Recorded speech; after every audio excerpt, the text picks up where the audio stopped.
the heart of this nation, under skies so blue, there's a spirit that's stirring, values strong and true. from the mountains to the prairies, from the cities to the sea, we stand for liberty, for faith and family. We're diving deep into the heart of what we believe. Okay, so welcome back, everybody, for another deep dive with us. It's great to be back. We're going to take a look today at, well, it's more of a commentary piece than a straight news piece. Yeah, you could say that. And it comes to us from American Wire News. Right. And the date on it is March 28th, 2025. Mm-hmm. And the headline is a real grabber. Yeah, it doesn't pull any punches. AG Pam Bondi puts activist judges on notice, quote, many need to be removed, close quote. Wow. So obviously a very provocative headline. Sure. So for those of you listening along with us today, the goal is to really break down Bondi's statements as they're presented in this piece and to understand the context around them. Yeah. We're not going to take sides or offer opinions on the views being expressed here. Of course. We really just want to try to understand the claims that are being made, especially about certain judges that are mentioned by name and the reasons given for concern. Absolutely. So this whole thing revolves around comments Bondi reportedly made in an appearance on Fox News. With Laura Ingraham. Yeah, with Laura Ingraham. That's right. And according to American Wire News, Bondi came right out and said that, quote, many judges need to be removed, close quote. Wow, strong words. Yeah, and it wasn't just this vague statement about many judges, right? No. She named names. Yeah, she did. So who are we talking about here? So the article specifically names 3 judges. No. Judge Beryl Howell, Judge Reyes, and Judge Boasberg. Okay. And she's quoted as saying that they, quote, obviously cannot be impartial and cannot be objective, close quote. Yeah, those are pretty serious accusations. Definitely. And then the article goes into a little bit more detail about the context surrounding these statements. Yeah. And starting with Judge Howell, what was it that Laura Ingraham said about her? So Ingraham basically frames Judge Howell as being extremely upset about what she sees as attacks on the judiciary coming from the Department of Justice. And the article actually mentions that Howell's perspective is that this DOJ strategy, quote, is designed to impugn the integrity of the federal judicial system, close quote. So she's saying it's not just about individual reputations here, but about, like, attacking the whole institution. Exactly. It's that's a pretty strong statement. It is. So then Ingraham brings up this whole thing about some DOJ lawyers possibly talking about trying to get Judge Howell removed from a case because of alleged bias. Oh, wow. So, like, what's the story there? Yeah, what is that all about? Well, according to the article, Ingraham brought up this idea that some lawyers within the DOJ had thought about maybe exploring ways to get Judge Howell removed from a particular case. Mm. And apparently they felt that some of her comments indicated that she might be biased in some way. Wow. Yeah. So it's pretty serious stuff. So what did Bondi have to say about all that? Well, from what the article says, Bondi basically just doubled down on her original statement. Meaning what? Like, she just reiterated that Judge Howell is one of the judges that she thinks should be removed. Oh, so she's not backing down at all. Nope, not one bit. Okay, so it's clear that Bondi has some concerns about Judge Howell's impartiality. Let's move on to Judge Boasberg then. Okay.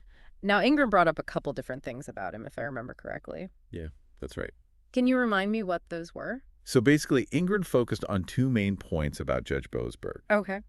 First, she pointed out that he had tried to block the deportation of some people who were identified as violent, illegal alien gang members. Oh, wow, okay. And then secondly, she mentioned that Judge Boasberg has also been assigned to this Signalgate case. The Signalgate case. Yeah, which the article clarifies is about a lawsuit related to communications on Signal chat. Interesting. Yeah. So Ingraham seemed to be questioning whether it was appropriate for Boasberg to be assigned to that Signalgate case. Especially considering his previous rulings. Right, and what was she getting at there? Well, it seems like she was implying that maybe there's a pattern in Judge Boasberg's rulings. Okay. And that maybe he's biased in some way. Interesting. Yeah, which would make his assignment to the Signalgate case look a bit suspicious, to say the least. Okay, so she basically just put that out there for Bondi to respond to? Right. So what did Bondi say? Well, the article says that Bondi acknowledged that Boasberg does have multiple cases, and that those cases are against Donald Trump and his administration. Okay. And she's quoted as saying that she guesses it's a, quote, wild coincidence, close quote, that all these cases seem to keep landing in front of him. Oh, so she's being a little sarcastic there. Yeah, a little bit. Uh-huh. And then she goes on to say pretty forcefully that Judge Boasberg, quote, shouldn't be on any of these cases, close quote, and that he, quote, cannot be objective. Huh. And she states that, in her opinion, he's, quote, made that crystal clear, close quote. Wow. Okay.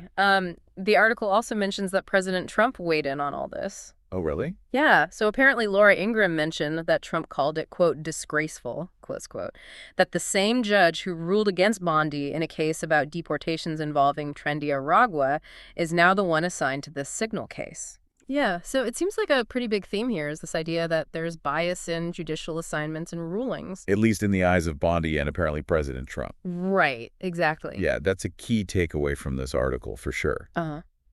The focus is definitely on this idea that these judges, specifically Howell and Boasberg, who we talked about, are not being impartial in cases that have to do with Donald Trump and his political agenda. Right, and they specifically named Judge Reyes as well, but there wasn't really any discussion about her in the piece. Yeah, that's true.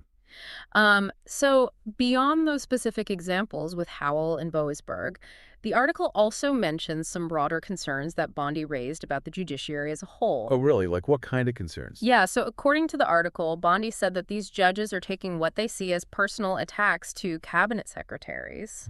And she also said that she thinks the authority these judges are wielding is, quote, going to be short-lived, close quote, because she expects these cases to end up in front of the Supreme Court pretty quickly. Makes sense. And then the article quotes her as saying, quote, we're doing everything we can, close quote, although it doesn't really specify what exactly they're doing. I see. So just to kind of sum up what we've talked about today in this deep dive. Yeah.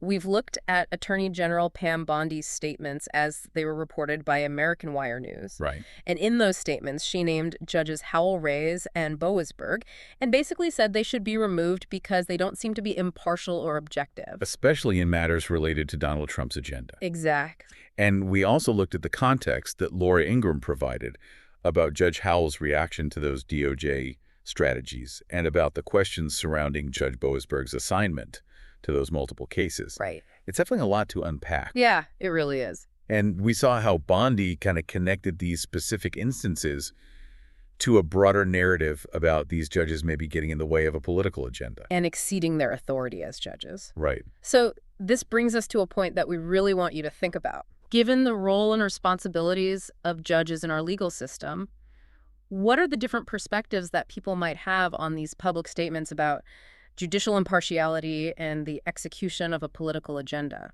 That's a great question. And then also, what could be the consequences of this kind of public discussion on how people see the judiciary and its independence? It's definitely a complex issue with a lot of different angles. Yeah, it really is something to think about. For sure. It raises questions about the balance between an independent judiciary and different political viewpoints. And how to maintain public trust in the legal system as a whole. Absolutely. So much to think about. Definitely a lot to ponder. Thanks for joining us for another deep dive. Always a pleasure. We'll see you next time. See you then. Bye. You Democrats, bloated bureaucrats, like a New York sewer rat. Go away.